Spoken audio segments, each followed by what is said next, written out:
eyes, you can't let them see a thug cry.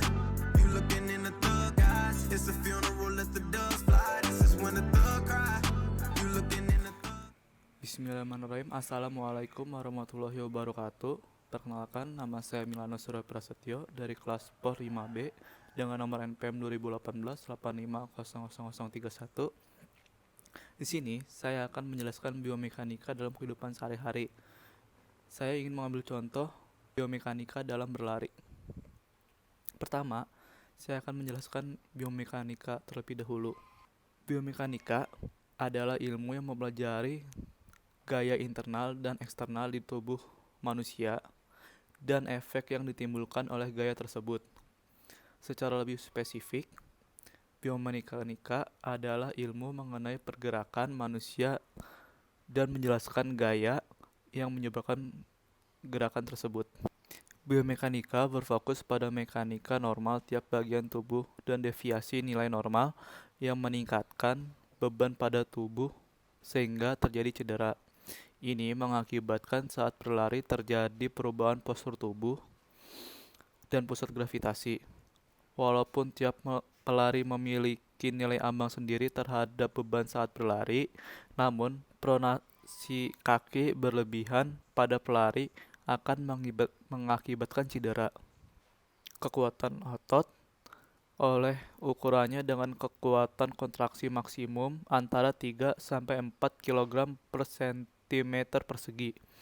Sementara kekuatan holding suatu otot 40% lebih besar daripada kekuatan kontraksinya. Tenaga berbeda dengan kekuatan, karena tenaga adalah jumlah kerja total yang dapat dilakukan oleh suatu otot dalam periode waktu tertentu. Selain ditentukan oleh kekuatan kontraksi otot, juga ditentukan oleh jarak kontraksi dan frekuensi kontraksi per menit. Sementara efisiensi lari dipengaruhi antara lain stride length atau panjang langkah, kecepatan, durasi, gaya, dan beban saat berlari. Berlari mendaki bukit akan memiliki panjang stride atau langkah yang lebih pendek dan peningkatan rata-rata stride. Sedangkan stride length atau panjang langkah ketika berlari menuruni bukit akan lebih panjang dan terjadi penurunan rata-rata stride. Kecepatan lari merupakan hasil perkalian waktu dengan stride length atau panjang langkah dengan rumus V sama dengan atau kecepatan atau waktu. Variasi dalam durasi atau stride length akan berubah percepatan lari. Seperti pada berjalan, dalam berlari, gaya yang digunakan untuk menghasilkan gerakan memiliki dua komponen, yaitu horizontal dan vertikal. Bagaimanapun, dalam berlari, akibat besarnya peningkatan gaya horizontal, maka komponen vertikal dapat diabaikan. Seiring peningkatan kecepatan saat berlari, jarak menurun sampai kaki menyentuh tanah hampir di bawah pusat gravitasi. Posisi tersebut mengurangi bagian tahanan dari fase support dan memberikan perhatian besar kepada bagian pendorong. Pada kecepatan maksimum, bagian tahanan menghilang seluruhnya. Penggunaan istilah driving pace pada fase support lari mengindikasikan dorongan alami. Itu menurut Wells tahun 1971. Durasi setiap fase tergantung dari kecepatan berlari. Misalnya pada jogging, stance pace lebih cepat daripada swing pace. Pada lari jarak jauh, stand pace atau fase sikap sama dengan swing pace atau fase ayunan. Sementara pada saat lari sprint, durasi stand pace lebih pendek bila dibandingkan dengan swing pace, yaitu menurut Bird tahun 2010. Waktu yang ditempuh pada support pace atau fase pendukung menurun sesuai dengan peningkatan kecepatan berlari. Berlari mempunyai beban yang lebih besar daripada berjalan. Ini dapat dijabarkan dengan rumus F sama dengan M kali V, atau gaya sama dengan massa kali kecepatan. Tubuh dan kepala memiliki beban sebesar 60% berat badan. Beban pada posisi heel strike adalah 2 kali berat badan, sementara pada mid stance adalah 3 kali berat badan.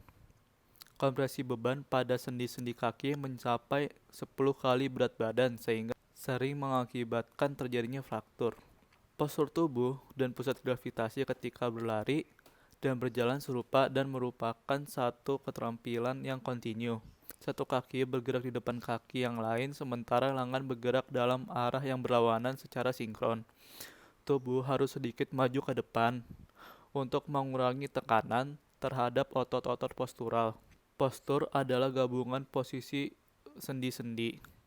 Postur tubuh yang bagus akan mendistribusikan gaya gravitasi, sehingga tidak ada satupun struktur yang terkesan berlebihan.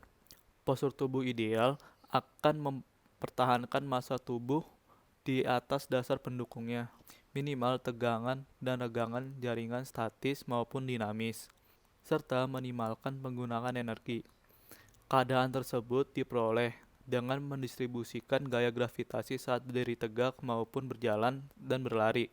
Pada bidang sagittal, gaya gravitasi saat berdiri tegak yaitu melalui yang pertama, anterior sumbulateral articulus talocruralis anterior, mengakibatkan terjadi dorsifleksi dan aktivitas pada otot plantar fleksi.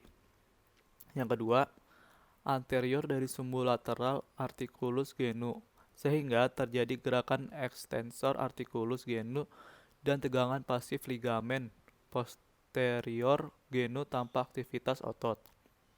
Yang ketiga, posterior sumbulateral articulus cossae. Oleh karena itu, terjadi pergerakan otot extensor panggul tanpa aktivitas otot, hanya tegangan pasif pada ligamen iliofemoralis. Faktor-faktor yang memengaruhi dan mengatur keseimbangan pusat gravitasi yaitu ada mata, kulit, reseptor pada otot, sendi, dan tendon, atau organ tendon Golgi pada kapsula sendi. Reseptor di kanalis semicircularis dan organ otolit. Berikut gambar pusat gravitasi saat kita berlari.